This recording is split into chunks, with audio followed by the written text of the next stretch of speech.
Hello दोस्तों, स्वागत है आप सभी का अपने चैनल अनुफ्री क्लास। सभी लोग हाई स्कूल में हैं या कह सकते हैं इंटर में हैं और या कंपटीशन की तैयारी करते हैं, सभी के लिए वीडियो महत्वपूर्ण है।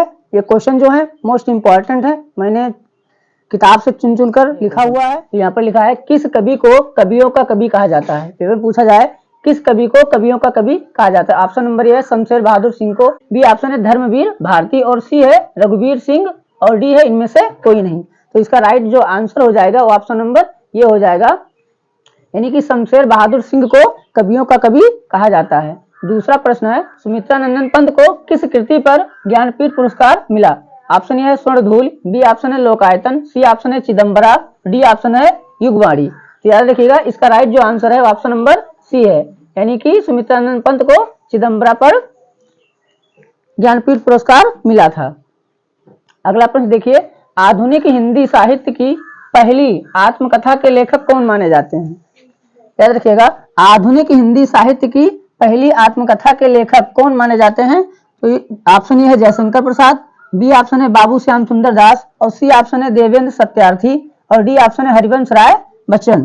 तो इसका राइट आंसर जो है ऑप्शन नंबर बी हो जाएगा, बाबू श्याम सुंदर दास जी। हिंदी भाषा का प्रथम प्रमाणिक ग्रंथ कौन सा है। ऑप्शन है पृथ्वीराज रासो, बी ऑप्शन है रामलला नेहचू, सी ऑप्शन है सतसई और डी ऑप्शन है आल्हा उदल।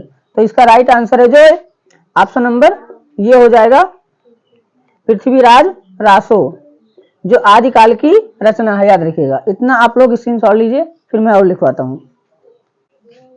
चलिए दोस्तों अगला प्रश्न हम लोग देखते हैं। अगला प्रश्न है पांचवा, हिंदी साहित्य के इतिहास का प्रथम लेखक कौन है। पूछा जाए पेपर में कि हिंदी साहित्य के इतिहास का प्रथम लेखक कौन है, तो याद रखिएगा इसका राइट आंसर हो जाएगा option number B, Garcin de Tassy Hindi साहित्य के इतिहास के प्रथम लेखक हैं।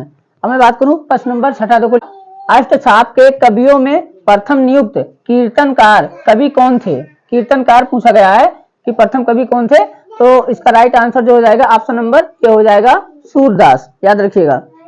प्रश्न नंबर सातवां है, हिंदी साहित्य को कितने कालखंडों में विभक्त किया गया है। पूछा गया है कि हिंदी साहित्य को कितने कालखंडों में विभक्त किया गया है, तो आप लोग याद रखिएगा इसका राइट आंसर जो हो जाएगा ऑप्शन नंबर सी हो जाएगा 4, यानी कि 4 कालखंडों में विभक्त किया गया है। अब मैं बात करूं प्रश्न नंबर 8वें की, हिंदी का प्रथम समाचार पत्र जो 1826 में प्रकाशित हुआ था, कहां से प्रकाशित हुआ था ये पूछा गया है। ऑप्शन ए है दिल्ली, बी ऑप्शन है मुंबई, सी ऑप्शन है कलकत्ता, डी ऑप्शन है मद्रास। तो इसका राइट आंसर जो हो जाएगा ऑप्शन नंबर सी हो जाएगा।